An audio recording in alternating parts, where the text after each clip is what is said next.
How y'all doing? Hope everybody been good. Want to drop in, give y'all a quick video. I know I said last time about to be back posting every week, but this time for real, I promise. Every week, at least one new video. Hopefully, getting about 2 to 3 videos, and getting back to it, just trying to stay consistent. I ain't got no excuses, so like I said, bro, just getting back into the flow of things. Before I get started though, hold up, head cut off. Hold up. Okay, we're good. I want to appreciate everybody if you have been watching any of the videos. Truly, truly appreciate that. We at 39 so far. This one about to be 40. Let's go ahead and drop this one. And also, if you could like, comment, subscribe. If you have anybody that you think could if you have anybody that you think would get some help for any of the videos, let them know. And if you haven't been liking any of the videos, anything, man, comment, talk to me what you disagreeing with and things of that nature. Gotta start communicating. But let's go ahead and get it. Not gonna talk y'all heads off. Today we're gonna be talking about having a high savings rate, and we also gonna be talking about working a lot. So getting straight into it, what is a savings rate? So your savings rate is another word for it is called the gap. And that's basically the gap between how much you make and how much you spend every month. Me personally, I've been out three where it's like how much you make, how much you spend. I've spent less than I've made. I've spent just as much as I make, and I've also had times where I'm spending more than I made. Obviously, you know what we're trying to get to. We're trying to get it to where we're spending less than we make because so we have a gap in between where we're saving money and stealing us from Retire by 30, which is the Financial Independence Retire Early book. We'll talk about that in 1 second. But the income minus expenses equals the gap. And showing y'all an example, uh, a mathematical example, you got a person that makes 5,000 a month, they're spending 4,000 a month, and that gap is their gap would be 1,000 a month. So, and the gap is equivalent to your savings rate. So, in this situation, their savings rate would be 20%. And how to find it is you would divide 1,000 by 5,000, you get point 0.2, you multiply that by 100, that gives you 20%. My bad, y'all. But come on. But as you can see in this example, they have a savings rate of 20%. Now, this is where we get into the financial independence, retire early. So 20% savings rate, that's pretty good. Like, excuse me, your own path. I think a lot of time people say 15%, 20%, minimum 10. The more the better, obviously. But when we get into, financial independence, retire early, there's sort of kind of like a movement that was formed, I want to say in the 90s. And you got people like Mr. Money Mustache, what's bro name? I'm gonna talk about his book, like Joe Dominguez or something like that. You got all these people where you have these people that are retiring in their 30s and their early 40s, and a lot of times it wasn't off of like doing anything crazy. It's just they're saving a lot of money. I sort of kind of like to call it extreme saving sometimes. So instead of that 20%, we then kicked it up to 40, 50, 60, 70, and they're able to get out of the grind at a earlier age. And I want to show y'all a chart as well to show you like the more your savings rate, the less years you have to retirement. So this is a chart created by Mr. Money Mustache. He's one of the pioneers of the financial independence, retire early. And you just see it's like the more you save, the quicker you have until you're able to retire. And not necessarily don't get caught up on the word retire, but like work optional. You work optional because it might not be one of these things where you just get to a certain amount of money. Later we'll get in more detail what they call it, like the Trinity study and things of that nature. But it might be where you're able to take off for some years and travel the world, and you might get it where you come back and you're able to work part time and things that what I'm saying. You just work out. You give yourself more options to. Usually you hear work till you're 65 or retirement age or things of nature, but you might have it where you want to retire until when you're 55 or 50 thing, because you also got to think about things are only getting more expensive and might only get harder over time. So we had to be even more intentional. But not talking your heads off. You have so if you have a 5% savings rate, you have 6 years to retirement, keep going up, 20% savings rate, 37 years in retirement. That's sort of kind of like the typical that 15 to 20%. But then we keep going where you have 35% savings rate, you got 25 years, and then you keep going, you got 45%, 19 years, you have a 70% savings rate, that's 8.5, you know what I'm saying, 10 years. So that's what I'm gonna encourage people to save as much money as possible for you. Obviously I'm not telling people just being just talking about myself. Like right now I've been at about like a 50% retirement. I mean a 50% savings rate, and the reason being is, just saying for these next 3 to 5 years, let's see what my finances will look like if I do that. And that just going back to the message of, handle the business now, make your older self happy. And this is bringing me to my next book, one of the OGs of the financial independence retire early movement. Let me find that book for y'all. Your Money or Your Life. And that's why I was saying like Joe Dominguez and Vicky Robin. And I definitely recommend this book because not only is it a mindset shift, it also has very practical steps to take. And one of the reasons I recommend the book is because it really shows you like a lot of us are just empty spending.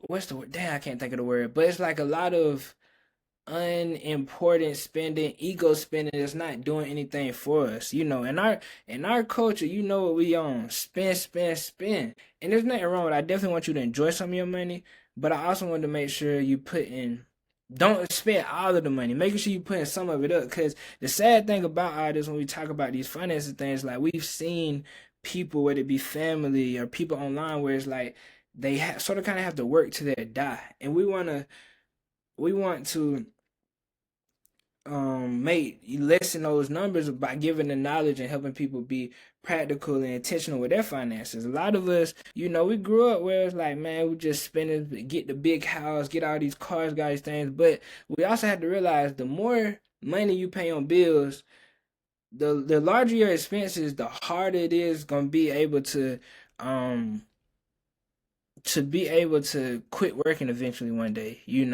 So one of the reasons I would recommend this book is it helped me realize like, damn, bro, I gotta get right, in the sense of I'm halfway done with it. So when I get done with it completely, we're gonna do a video on it. But one of the exercises is look at your lifetime earnings. And that really made me look at like, damn, where the hell my money been going? Because it's like, especially with being young, it might not have been where you making 100,000 a year, but it might been where you'd have made 100,000 over 2 to 3 years, and it's like, okay, where that money is. Especially, and then if you look at it over time, you get older and you making more money, you're gonna have people who are making millions in a lifetime. Don't be where it's like you done made all this money, these hundreds of thousands and millions, and you look like, damn, where all that money went to.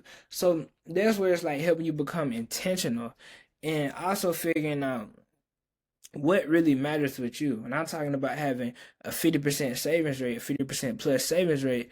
It's not one of these things where I'm completely depriving myself of not spending my money. It's just I'm being very intentional with spending money. Um, and just be honest, and I'm still encouraging. Do not. Well, I'm not telling nobody not to be materialistic, but just why I'm not materialistic. Like, okay, if I'm not spending things on like materials, I can spend that money on more like experiences and things. Figure, I'm probably getting a better return on investment from there.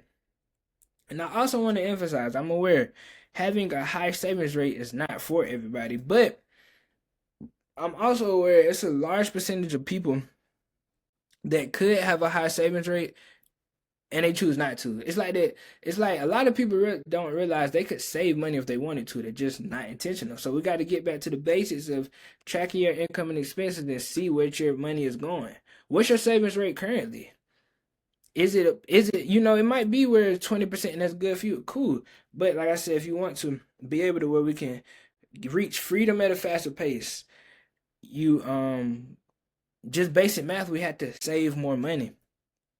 And a lot of people could save more money, but they don't want to. So, yes, it might be uncomfortable, but you can do it for like 5 years, or where you might live with a roommate, or you might chill with your people, and you're being intentional. Because a lot of times I've seen it where you have it where, okay, you have it where you stand with your people, but you're not saving still, even though you had the opportunity. You have it where you have a roommate, you could save money, but you're not.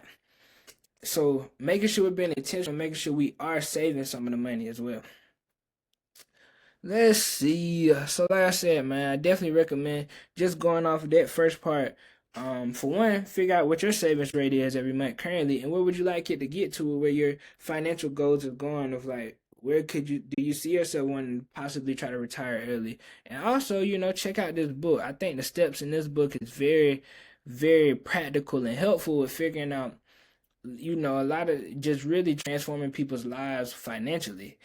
Like I said, the lifetime earnings exercise was very eye opening for me, and also just doing certain things. But I'm halfway done with this book, so when I get done fully, probably do a whole little video on it.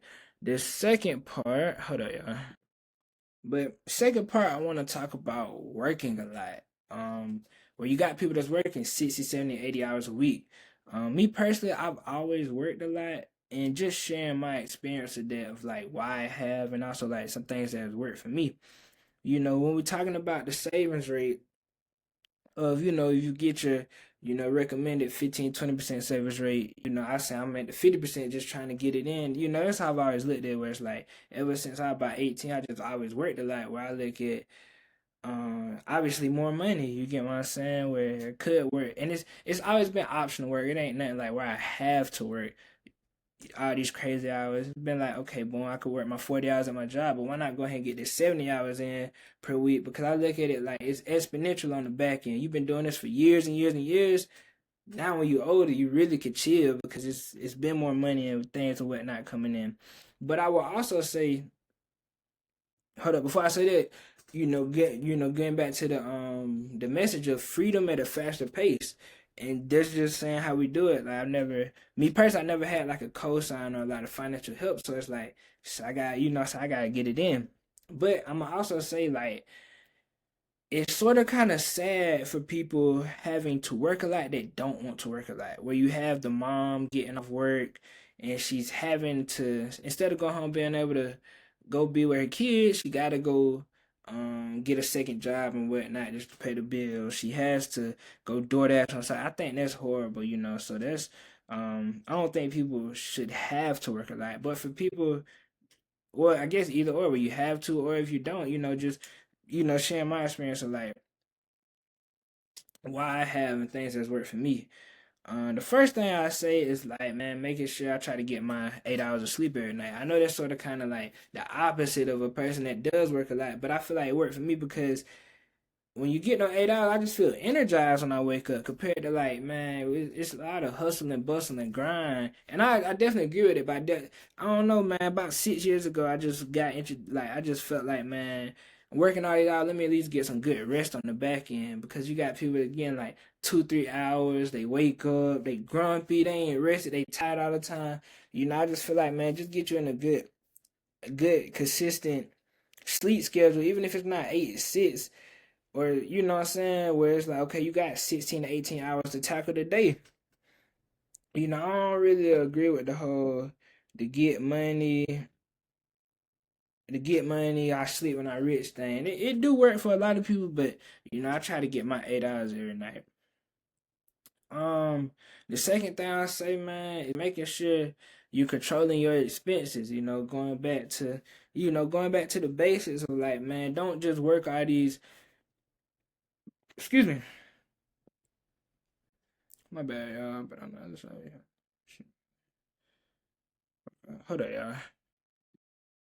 Don't just be working all these crazy hours. You working 70 hours a week and then you come home and all that money just still going to bills. What we talking about lifestyle inflation. So if you do got this influx of money coming in, put it towards savings. You know what I'm saying? Like try to try to have a plan with it. That's why I say that's a good thing about working more hours. You have more money coming in. So instead of working one job, you're working two jobs. Be intentional with that money. Like, now you have all this extra money coming in, put it towards something good. Obviously, put it towards, um, enjoy yourself as well, but also make sure you handling the business, paying yourself first. So it might be where you tackling down your debt, you building up your emergency fund, what else we could be doing this good? You saving to start that business, making sure you handling the business on it as well. What we got? Because don't just be in situations where it's like you work all these hours just to go towards bills, then you come home and you burnt out and you can't really take off because once you take off, you behind on bills. Remember, we just talked about have a gap, make more money than you spend. You know, live but within your means, live below your means. I know it's not encouraged, but we gotta have more. We want to have more of that when you're working because it gives you that flexibility. So let's say I work my job and then when I get on my job I go DoorDash and I'm living below my means. Let's say I am where I do get to the point, okay, this 80, 70, 80 hours a week is burning me out a little bit. Okay, this week I'm gonna just chill on DoorDash. I'm gonna go home, rest, kick my feet, watch Netflix, got my feet, I'm chilling. Give yourself that flexibility when all your money going towards bills, not really, you don't really got a lot of flexibility. You drown. It's a lot stressful. That's gonna make the work even more. Like you get off, you agitated, yelling at the kids. They ain't even did nothing, So we don't want to get into that. But you know, just being honest, man, working a lot, it does has its downsides as well. Where you sometimes you had to miss the family events and you had to miss out the fun with your friends and things of that nature. But on the other side, be intentional. Like I said, don't put some of the money up to where you have money where your car break down, you ain't gotta ask around, you ain't gotta go into debt to pay for things and stuff like that, like that. But going back to every decision in your life you make, you always gotta sacrifice something. So just there's no such thing as a free lunch in all aspects of life. And like I said, since I was younger, I just always have worked and probably gonna continue to do that. But like just like it's being honest, just more money. And now it's like with me starting this channel and I was just trying to read the books and things that also helped me be over the years be more intentional with that money. Like I just realizing like working is not fun. I don't. They just letting the cat. I don't think a lot of people don't like to work. I'm one of those people as well.